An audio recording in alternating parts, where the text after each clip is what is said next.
talking about census, we're talking about the totality or the numerical strength of a country per crime. The numbers of people residing in a country in total, or call it enumeration area, geographical area. Call it that. The number of people that reside right from a home to the larger society. And all this assists the government during budgeting so that they can be able to forecast what they can budget for that nation. On the other side, survey is for specific measurements. You do surveys when you want to know the consumer behavior of a particular product in that country as well. Whereas vital statistics are measured, that specific measurement when it comes to maybe date of birth, date of marriages, like events of that nature. How many marriages happened, so time, how many death rates per time. So you can use that vital statistics to capture such data, and it always complements the census, the total census of the nation.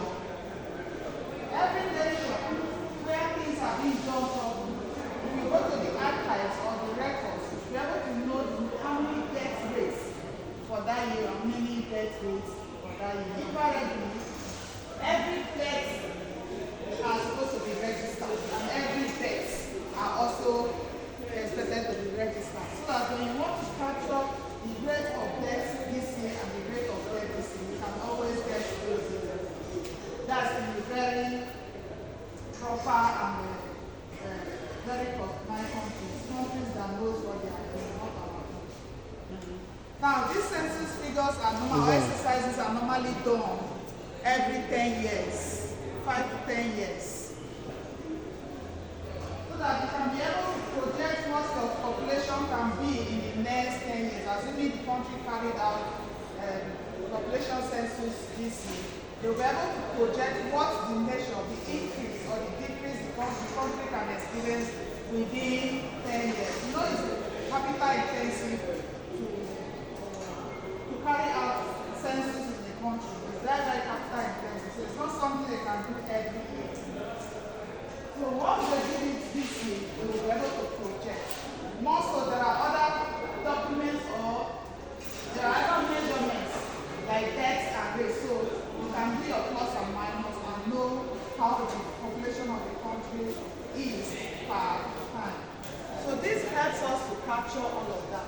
Now when we talk about measurements, we have never to look at what a breakdown of death rates.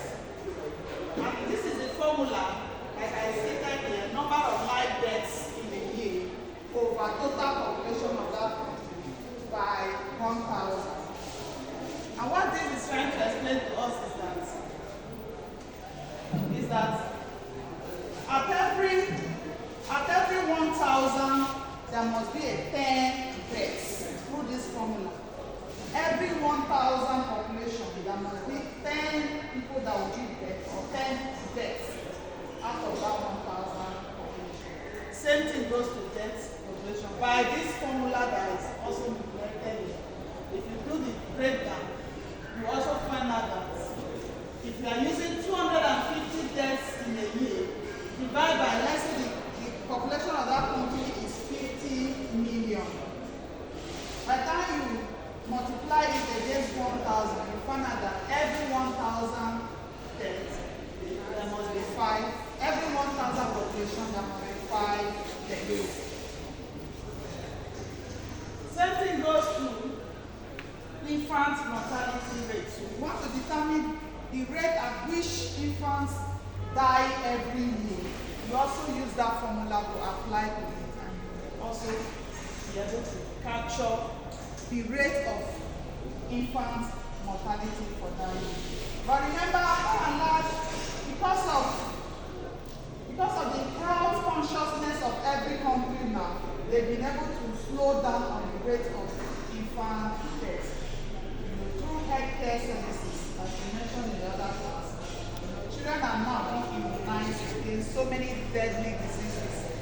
polio, diphtheria, and all of that, whooping cough. So these are the diseases that can, cause infant mortality rate to be high. But by the reason of bringing up these medications around, children have been able to slow down in deaths. So the rate has reduced dramatically as we have been before. Then we also talk about life expectancy rates. This time around, adults per se, I think the life expectancy rate has reduced to 65, like 65 years. If you're able to live up to 65 years, then you have lived. Or anything above 65 years is the grace of God. It's not like before, when you can say life expectancy rate is 70. If you're above 70, then the grace of God is over. Now it has reduced drastically. Why? Because our economic situation has worsened, unlike what we used to have before. Of course,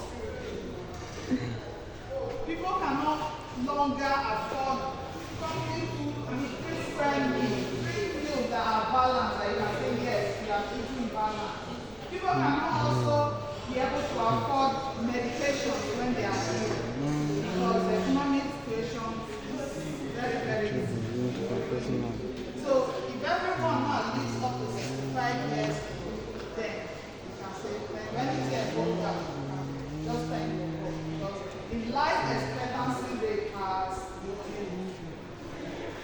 Life expectancy rate has reduced based on our technology.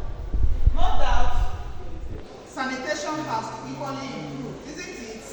Healthcare has also improved. So these measurements have been able to help the government to have a projection over what the citizens are when you talk about population as a cost. So just note down these formulas, note down the calculations, note down what it takes. When you also talk about the total fertility rates, now you're measuring the fertility rate of every woman from at least the age of 15 to 45, where every woman is fertile to her giving birth of baby. Now, how many children is expected of every woman to have? You wouldn't know. Isn't it? Like Matthew's theory that was against early marriages is against even control births.